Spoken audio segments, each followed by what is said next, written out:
Real stories of werewolves of Dogman history from your emails, illustrated and animated with the democratizing magic of machine learning AI. Welcome to Scary Stories. The Dogman and the Red Dwarf. Dear Scary Stories NYC, I still remember the exact moment when everything I thought I knew about the world shattered like thin ice underfoot. It was late September 1992, that magical hour when daylight surrenders to dusk, when the Michigan woods behind our house transform from familiar to foreign. I was hauling firewood from the edge of our property, preparing for the bitter winter months ahead. Our home sat nestled against 40 acres of dense forest, a place I'd wandered since childhood without fear.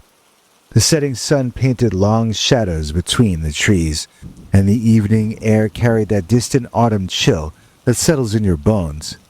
And that is when I first heard it. A sound that didn't belong. Not a deer's gentle rustle, nor a raccoon's scurry, but something deliberate. Something heavy. The crack of a substantial branch underfoot.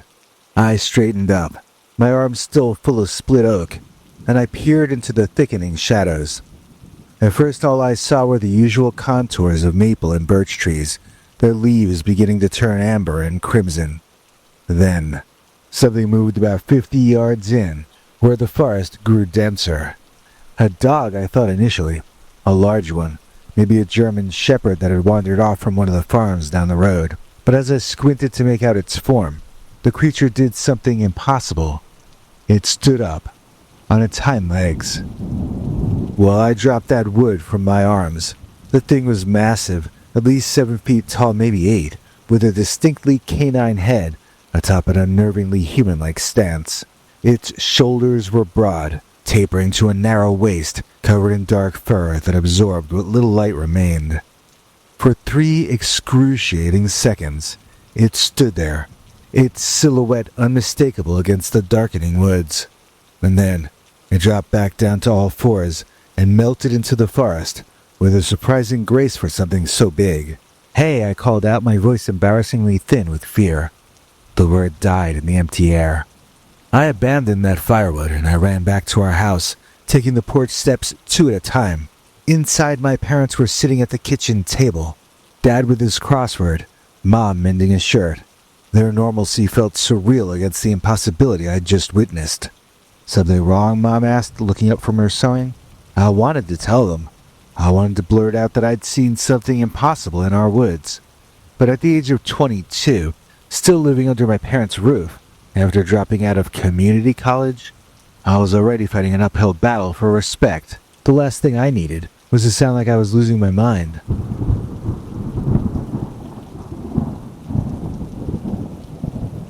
"I thought I saw a bear," I lied, reaching for a glass of water to hide my trembling hands. "Probably just a big dog, though." Dad barely looked up. No bears around here for decades. Probably the Johnson's Rottweiler got loose again. I agreed, but I knew what I'd seen, and it was no Rottweiler. No dog I'd ever encountered stood upright and looked out of the forest with such unsettling intelligence. That night I pulled my old Michigan folklore book from a shelf in my bedroom. I had had it since 8th grade, when I had gone through a phase of being obsessed with local legends. I thumbed through the worn pages until I found it, a sketch that made my blood run cold. The Michigan Dogman, a werewolf-like creature said to appear in 10-year cycles throughout the northern wilderness areas. According to the legend, 1992, that year, would be a Dogman year. I told myself I was being ridiculous. Stressed mind, poor lighting, overactive imagination fed by half-remembered stories. But as I lay in bed that night, listening to the wind rustle through the trees outside my window, I couldn't shake the image of that silhouette, standing upright among the trees, watching me with predatory focus. Whatever logical explanations I conjured couldn't explain away what my eyes had seen. Something walking the boundary between man and beast, between reality and legend, between the world I knew and something altogether more unsettling. After that first sighting, I tried to convince myself it had been a fluke, a momentary lapse in perception, a trick of fading light. But the creature returned again and again, and with each appearance, my doubt eroded like shoreline against persistent waves. The second time I saw it was barely a week later. I was taking out trash to our burn barrel at the edge of our property when movement caught my eye. Something large loping between trees about 70 yards out. When it sensed my attention, it stopped, then slowly raised itself to stand on powerful hind legs. Even at that distance, I could make out the distinct canine head, the pointed ears, the unnatural posture that wasn't quite animal and wasn't quite human. This time I didn't run. Fear cemented my feet to the ground as we regarded each other across the open space between the house and the forest. It made no move to approach, and after several breathless moments, it dropped to all fours and vanished into the deepening shadows. By the third sighting in mid-October, I had developed a routine. I carried my father's old Polaroid camera everywhere around on our property. I started volunteering for every outdoor chore, splitting more firewood than we could use in 3 winters, fixing fence posts that didn't even need fixing, clearing brush that posed no real threat. My parents noticed this weird change. "Since when are you so interested in yard work?" Dad asked one evening, watching me meticulously organize tools in the shed long after sunset. "I'm just trying to pull my weight," I responded, not meeting his eyes. How could I explain to my father that I was patrolling our property boundaries, hoping for another glimpse of something that shouldn't even exist? My mother was even more perceptive. I caught her watching me from the kitchen window as I scanned the tree line for movement. "The woods have always called to you," she said over dinner that night, just like they did to my father. Ojibwe blood recognizes old spirits. I nearly choked on my meatloaf. "What do you mean, old spirits?" She shrugged, passing the potatoes. "Just that not everything in those trees wants to be understood by everyone." I was going to press her, but Dad steered the conversation elsewhere and the moment passed. By Halloween, I'd seen the creature 5 times, always at a distance, always at the edges of day, dawn, or dusk when the world feels thinnest between realities. Each time the same pattern, first on all fours, then rising unnaturally to its full height, regarding me with what felt like deliberate intelligence, before once again disappearing. I began to map the sightings in an old notebook. Dates, times, weather conditions, exact locations. A pattern emerged. The creatures seemed to circle our property in a counterclockwise motion, appearing in different locations, but never straying far from the perimeter, where our cleared land surrendered to wilderness. My sleep suffered. I took to sitting by my bedroom window at night, watching the forest edge in the moonlight.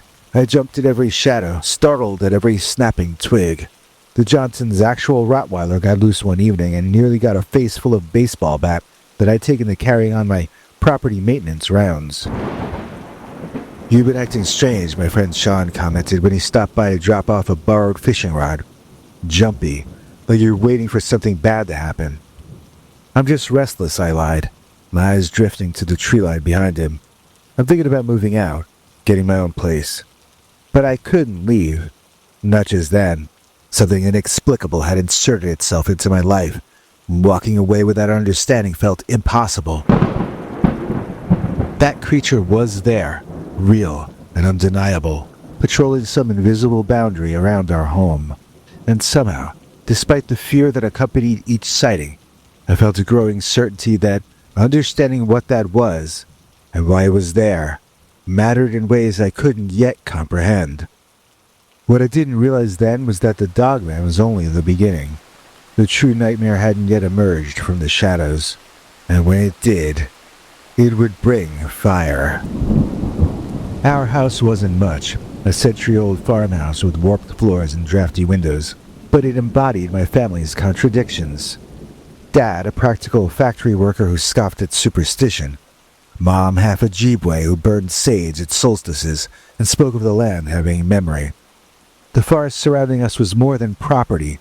It was character, presence. My bedroom window faced those woods, and sometimes I'd catch Mom staring into them, smiling at secrets I couldn't see. "This place remembers our family," she'd say. Both sides of it. I never really understood until the legends walked out of the stories and out into our backyard. I discovered the first fire on a Wednesday evening in early November. The sun had just slipped below the horizon, leaving that strange blue twilight that makes familiar things look foreign.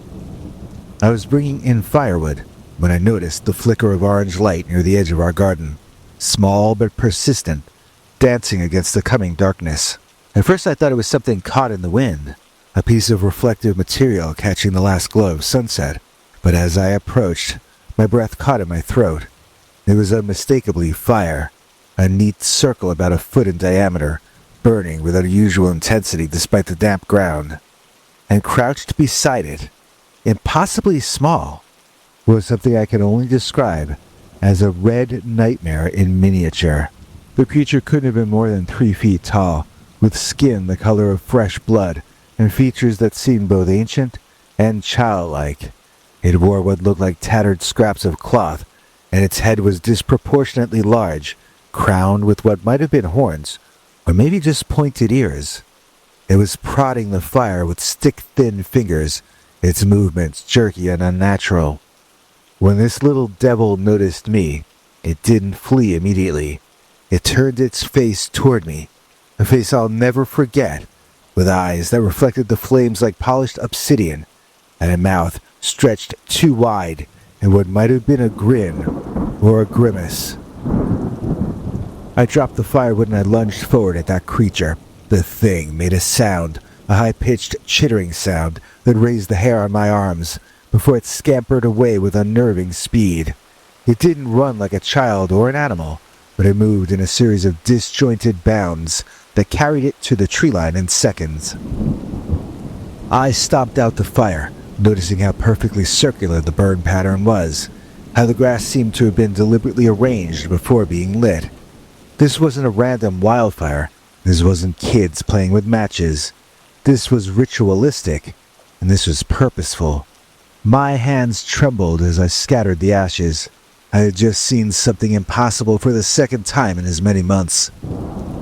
The dogman had been frightening but somehow majestic, a creature of primal wilderness. This thing felt malevolent, malicious, wrong, a twisted caricature of humanity playing with fire at the edge of our home. That night I didn't sleep. I sat by my window watching for any sign of returning flames or that blood-red figure.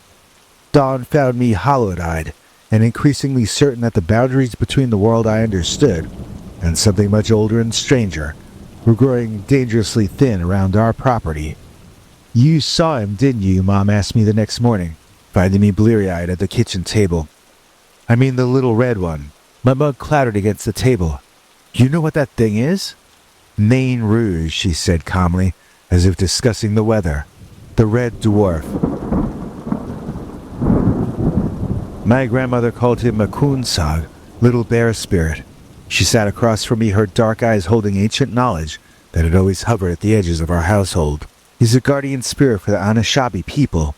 Mischievous sometimes, but protective. He's been here longer than any of us. It was setting fires in our yard, Mom." She nodded. Fire has always been his way. Cleansing, warning, preparing. She reached across the table, her hand weathered but strong.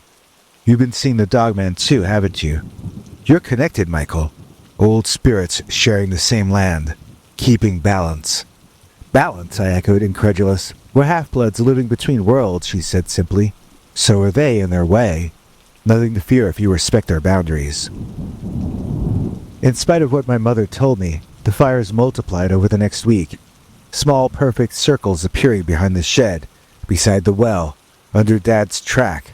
Each time I find the ashes still warm, with no sign of the Red Dwarf. Just coincidences, Dad insisted when I showed him the scorched earth patterns. Mom would only say he's agitated about something, before changing the subject. The night I found our garden shed smoldering, something inside me snapped. Against Mom's warning, I dragged my sleeping bag onto the back porch, determined to catch the little arsonist. 3 sleepless nights passed with nothing but owl calls, and the occasional distant howl that might have been a wolf, but might have been something else entirely.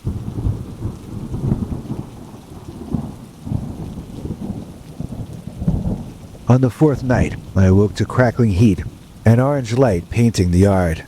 The chicken coop was engulfed in flames, the panicked squawks of our hens piercing the night. I scrambled toward it, garden hose in hand, heart thundering against my ribs. As I fought, the flames' movements caught my eye.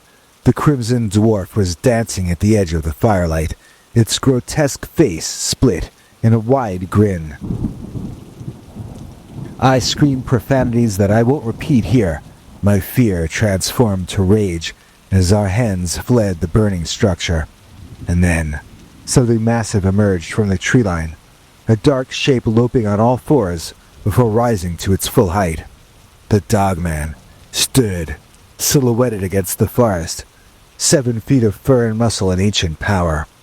It locked eyes with me for one heart-stopping moment, before turning its attention to the Nain Rouge. With startling speed, the Dogman lunged forward, massive paws extended. It caught the Red Dwarf, who shrieked, a sound like metal grinding against stone. They wrestled in bizarre, almost ritualistic combat, the smaller creature slipping from Dogman's grasp repeatedly before being recaptured once again. Steam rose where they touched, as though two fundamental forces were meeting in violent opposition. Then, as suddenly as it began, the Dogman released the dwarf with what seemed like deliberate purpose.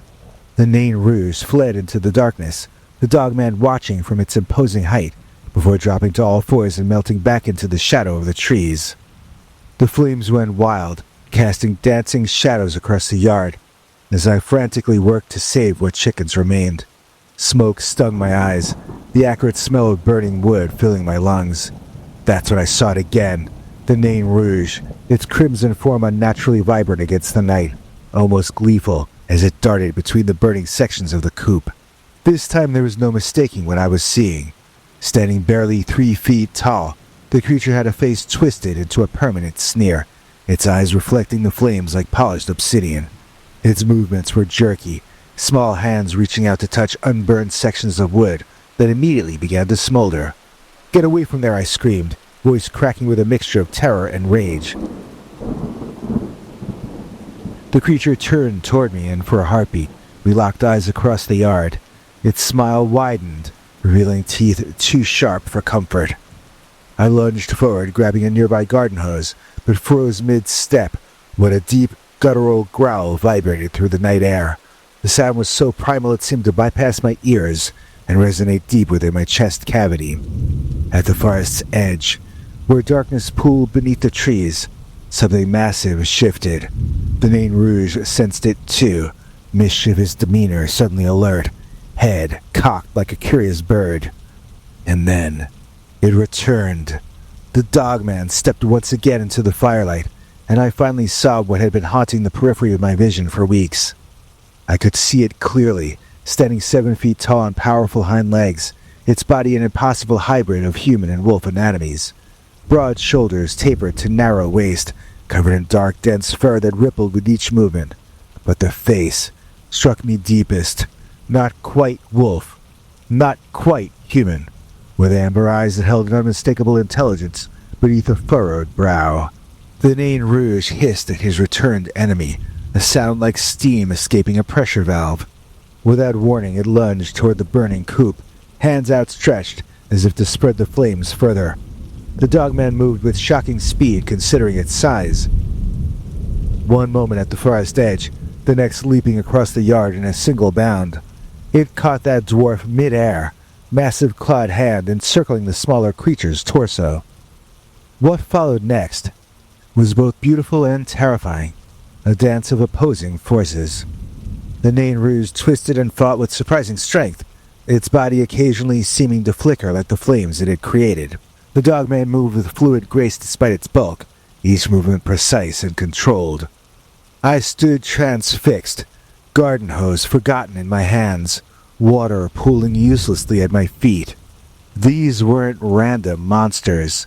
They were engaging in what felt like an ancient conflict, one that had been playing out in these woods since long before my family had claimed this land. The Nain Rouge managed to break free, darting toward our house. The Dogman intercepted it with another growl that seemed to vibrate the air itself. Their figures cast giant distorted shadows across the yard as they circled each other. guardian, and trickster, protector, and destroyer, caught in a timeless confrontation illuminated by the dying embers of the chicken coop. All I could do was watch, a witness to something far older than myself, something woven into the very fabric of these Michigan woods. Dawn broke over the property, revealing the charred remains of the chicken coop. As I surveyed the damage, my mother appeared beside me, unsurprised by the destruction. "You saw them both," she said. Not a question. I nodded, still processing the impossible battle I'd witnessed. The dogman seemed to be protecting us. She smiled, the morning light catching the silver in her hair. Our people have always known these woods hold both tricksters and they hold guardians. The Nain Rouge tests. It brings chaos. The dogman maintains balance. "Why didn't you tell me?" I asked her. "Some truths must be witnessed, not told," she squeezed my shoulder. "This land sits between worlds. Our family has always lived in that in-between space. Years have passed since that fiery night. I've remained on this property, building my own small cabin deeper in the woods after my parents passed. The chicken coop was rebuilt, stronger than before. Occasionally I glimpse movement at the farthest edge, a tall shadow that pauses, watching. And sometimes, when Michigan's autumn winds whisper through the trees, I catch a flash of red darting between the shadows. I've learned to live with both presences, understanding now that these woods exist in balance. What others call monsters, I recognize as ancient forces, neither good nor evil, simply part of a world most never see. Some nights I sit on my porch, watching the space between shadows, grateful to live where the veil between the worlds grows thin. She's the most amazing we've ever seen her. Of course, I'm talking about our EP Sabrina. Please join me in thanking today's executive producer, Sabrina Midkiff, who donated $25 to us through YouTube. That's a week of food for us. It's nothing to sneeze at, and it makes life significantly more livable for us, or will next month when that money comes through. We honestly can't thank you enough, Sabrina Midkiff, for your generosity. We have some more secret, uncensored, members-only Dogman stories coming up soon, and only special people like Sabrina Midkiff are allowed to see those. If you would like to see them too, then just listen to what this next little guy has to say. Hank? Thanks, Biggie. And thanks to all of you for watching this far. If you liked it, please click like. If you'd like to see more of our work, please subscribe. And also click that bell icon if you'd like to be notified when we put out a new episode. To become an executive producer, you can donate to us through the thanks button under each of our videos or through our paypal.me/PeterBernard209 page. To receive cool perks like secret uncensored Dogman episodes far too wild to ever run on this channel, you can become a YouTube channel member by clicking the join button. Or join our PayPal subscribers club at peterbernard.com. Joining either at the $3 a month level or above gets you access to our over 25 hours of secret uncensored Dogman stories available nowhere else. Do you have a scary story about Dogman or some other kind of high strangeness that happened to you? Let us know by emailing us at scarystoriesnyc@gmail.com or by leaving us a voicemail message at 804-LA-SCARY. You may need to call back on that one. It cuts off after, I think, 3 minutes. And if you don't want to do any of that stuff, thank you for simply watching to the end. Good night, and have a scary tomorrow.